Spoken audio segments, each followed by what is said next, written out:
નમસ્કાર વિદ્યાર્થી મિત્રો, અમારી યુટ્યુબ ચેનલ જ્ઞાન સાગરમાં આપનું સ્વાગત છે। આજે આપણે જોઈ રહ્યા છીએ ધોરણ 8 વિષય છે હિન્દી, જેનો પાઠ છે 6 ભરત, જેના સ્વાધ્યાયના પ્રશ્નને જવાબનું સોલ્યુશન જોવાના છીએ। એથી પહેલાં જો આપ અમારી ચેનલ પર નવા હોય તો ચેનલને સબસ્ક્રાઈબ કરો, વિડીયોને લાઇક કરો, મિત્રો સાથે શેર કરો અને બેલ નોટિફિકેશન ઓન કરો કે જેથી આપને અમારા તમામ નવા વિડીયોઝની અપડેટ મળતી રહે। તો ચાલો જોઈએ। ધોરણ 8 વિષય હિન્દી, પાઠ 6 ભરત, જેના અભ્યાસના પ્રશ્ન અને જવાબનું સોલ્યુશન પહેલાં આપણે જોઈએ તો પહેલો પ્રશ્ન છે કે નિમ્નલિખિત પ્રશ્નો કે ઉત્તર દીजिए, અને એનો પહેલો પ્રશ્ન છે, इस एकांकी के आधार पर बालक सर्वदमन की विशेषताओं का वर्णन कीजिए। तो एनो उत्तर આપણે જોઈએ। सर्वदमन सुंदर, स्वस्थ और आकर्षक बालक है। उसका मुख अग्नि के समान दमक रहा है। उसका साहसी और निर्भय स्वभाव देखकर आश्चर्य होता है। सिंह शावक के साथ खेलने में वह जरा भी नहीं डरता। शावक की माँ सिंहनी का उसे भय नहीं है। वह इतना हठी है कि तपस्विनियों के सामने समझाने का उस पर कोई असर नहीं होता। उसके हाथ में चक्रवर्ती सम्राट के लक्षण है। उसे खिलौनों से स्वाभाविक लगाव है। प्रश्न 2 જોઈએ। सर्वदमन के व्यवहार को देखकर दुष्यंत के मन में कौन कौन से विचार आते हैं? एनो जवाब જોઈએ तो सर्वदमन का साहस, निर्भयता और बालहट देखकर दुष्यंत बहुत आनंदित होता है। उनके मन में सर्वदमन के प्रति प्रेम उड़ता है। सर्वदमन के मुख पर अग्नि जैसी दमक देख उन्हें आश्चर्य होता है। उन्हें लगता है कि यह निश्चय ही किसी तेजस्वी वीर पुत्र है। बालक के हाथ में चक्रवर्तियों जैसे लक्षण और उसकी कमल जैसी हथेली देखकर वे आनंद और आश्चर्य में डूब जाते हैं। सर्वदमन के हाथ से सिंह शावक छुड़ाते समय वे बालक के हाथ का स्पर्श कर अत्यंत सुख का अनुभव करते हैं। वे सोचते हैं कि जब उन्हें इतना सुख होता है तो जिस भाग्यवान का यह बेटा है उसे कितना सुख होगा। इस प्रकार सर्वदमन के व्यवहार को देखकर दुष्यंत के मन में तरह तरह के विचार आते हैं। प्रश्न 2 જોઈએ कि इस एकांकी में निहित पात्रों का अंतर्निहित मूल्य बताइए। दुष्यंत, राजा दुष्यंत कोमल हृदय के व्यक्ति है। बालक सर्वदमन की बाल चेष्टाएं उन्हें मुग्ध कर देती है। उसके प्रति राजा के मन में स्नेह उमड़ने लगता है। वे सोचते हैं कि यह उनका पुत्र होता तो कितना अच्छा होता। फिर ऐसी घटनाएं घटती है जिनसे सिद्ध हो जाता है कि बालक सर्वदमन उन्हीं का पुत्र है। तब दुष्यंत के आनंद की सीमा नहीं रहती। उनका पितृ हृदय वात्सल्य से भर जाता है। आगे જોઈએ। सर्वदमन असाधारण बालक है। आश्रम की तपस्विनियां उसे सिंह शावक को छोड़ देने के लिए समझाती है, पर वह उनकी बात नहीं मानता। दुष्यंत से वह जरा भी परिचित नहीं है, फिर भी वह उनके कहने पर सिंह शावक को छोड़ देता है। उसकी सूरत भी दुष्यंत की सूरत से मिलती है। अपराजित नामक रक्षा सूत्र भी प्रमाणित कर देता है कि सर्वदमन दुष्यंत का ही पुत्र है। इस प्रकार पिता और पुत्र दोनों एक दूसरे से अनजान है, फिर भी उनके बीच पिता पुत्र जैसी भावधारा बहने लगती है। प्रश्न 3, निम्नलिखित परिच्छेद को ध्यानपूर्वक पढ़िए और दिए गए प्रश्नों के उत्तर दीजिए। એટલે કે આ પેરેગ્રાફ છે આપણે ધ્યાનપૂર્વક વાંચવાનો છે અને એની નીચેના પ્રશ્નોના જવાબ આપણે આપવાના છે। જેમાં પહેલો પ્રશ્ન છે, એક अच्छा जंगल क्या कहलाता है? तो એનો જવાબ આપણે જોઈએ तो कि एक अच्छा जंगल जैविक भंडार घर कहलाता है। जंगलों को ज़्यादा छांटने या खत्म करने से क्या नुकसान होता है? जंगलों को ज़्यादा छांटने या खत्म करने से अत्यंत उपयोगी और ज़रूर के समय काम आने वाले बहुमूल्य वस्तुएं नष्ट हो जाती हैं। इस परिच्छेद को उचित शीर्षक दीजिए। तो उचित शीर्षक जंगल की सुरक्षा हमारा कर्तव्य।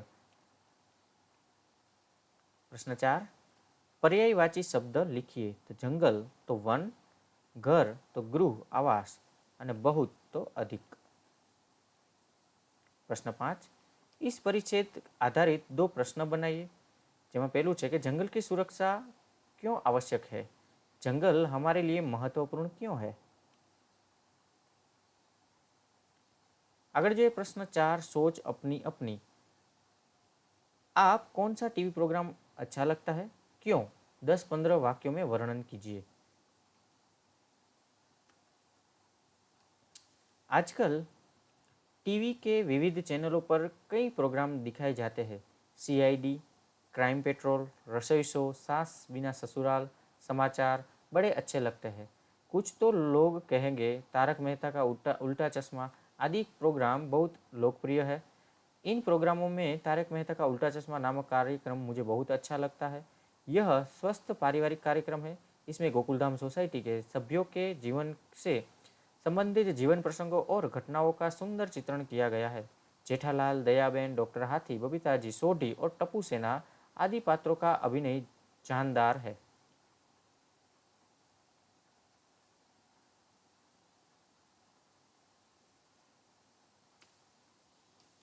एक दिन जेठालाल अपने ही गोदाम में अपने सहायक नटू काका के हाथों गलती से कैद हो जाते हैं।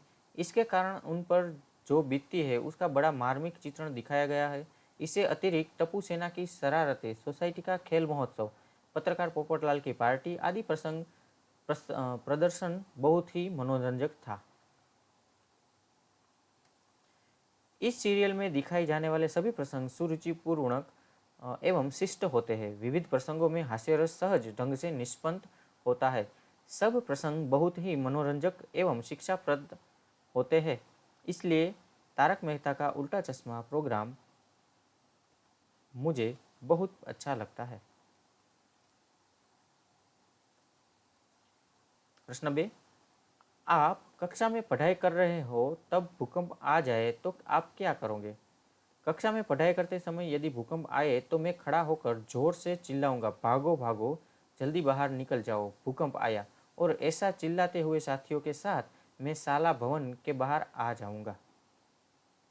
હવે આપણે જોઈએ છે સ્વાધ્યાયના પ્રશ્નના જવાબ, જેમાં પહેલો પ્રશ્ન છે કે પ્રશ્નો કે उत्तर दीजिए અને એનો પહેલો પ્રશ્ન આપણે જોઈએ, ऋषियों ने बालक का नाम सर्वदमन क्यों रखा।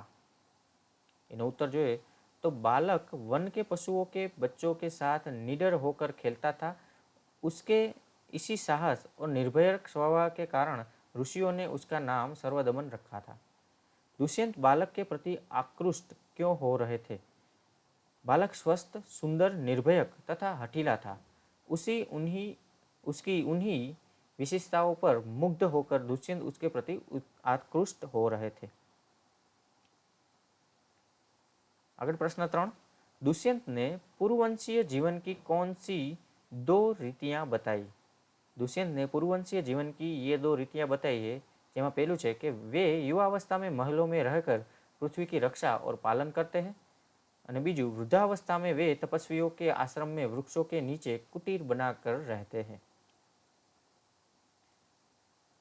प्रश्न 2 જોઈએ તો ચિત્રો का अवलोकन करके अपने शब्दों में कहानी लिखिए। એટલે કે આ જે ચિત્રો 4 આપેલા છે એને ઉપરથી આપણે વાર્તા બનાવવાની છે, જે અહીંયા આપણે આપેલી છે। वार्ता જોઈએ तो लकड़हारा और देवदूत। एक लकड़हारा था, वह रोज जंगल में जाता था, लकड़ियां काटता और उन्हें बाजार में बेच देता था। इन पैसों से ही उसके परिवार का गुजरान चलता था। एक दिन लकड़हारा एक पेड़ पर चढ़कर उसकी एक डाल काट रहा था। पेड़ नदी किनारे था। अचानक उसकी कुल्हाड़ी उसके हाथ से छूट गई और नीचे नदी में जा गिरी। लकड़हारा पेड़ से उतरा पर उसे तैरना नहीं आता था, अतः उदास होकर वहीं बैठ गया।